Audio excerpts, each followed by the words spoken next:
முதல் நிலை, இயேசு மரண தண்டனைக்கு தீர்ப்பிடப்படுகிறார். உலகிற்கு வாழ்வு தர வந்தவர் மரண தண்டனைக்கு உள்ளாக்கப்படுகிறார். குற்றமற்றவர் குற்றவாளியாக நிறுத்தப்படுகிறார்.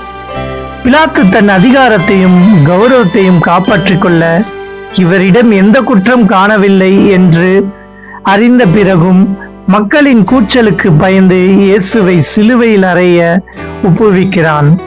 ஆன்மீக சிந்தனை. மௌனத்தின் வல்லமை.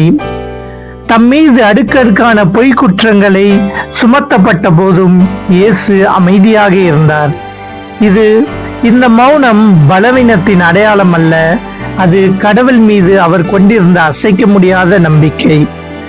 நாம் பல நேரங்களில் சிறு அவமானத்தை கூட தாங்க முடியாமல் உடனே பதிலடி கொடுக்க துடிக்கிறோம். நியாயமற்ற முறையில் விமர்சிக்கப்படும் போது இயேசுவை போல அமைதியாக இருக்கவும் உண்மையை இறைவன் கையில் ஒப்புவிக்கவும் நமக்கு தெரியுமா?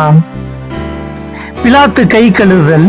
பிலாத்து உண்மை எது என தெரிந்தும் ஆனால் உலகத்தின் கைத்தட்டலுக்காகவும் தன் பதவியை காப்பாற்றுவதற்காகவும் மனசாட்சிக்கு எதிராக செயல்படுகிறார். நம்முடைய அன்றாட வாழ்வில் பல நேரங்களில் நமக்கு ஏன் வம்பு என்று உண்மையை சொல்ல தயங்கி நம் கைகளை கழுவி விடுகிறோம். பிறருக்கு அநீதி நடக்கும்போது மௌனமாக இருப்பது அந்த அநீதிக்கு துணை செய்வதற்கு சமமாகும். இயேசு அந்த தீர்ப்பை எதிர்த்து போராடவில்லை, ஏனெனில் அந்த தீர்ப்பு வழியாகவே மனித குலத்திற்கு மீட்பு வரப்போகிறது என்பதை அவர் அறிந்திருந்தார். தந்தையின் திருவுளத்துக்காக தன்னை முழுமையாக கையளித்தார். ஜெபம்.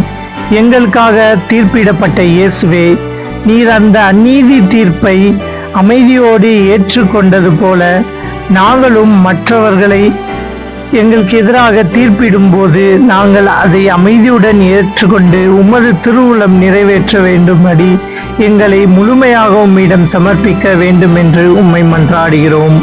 ஆமென்.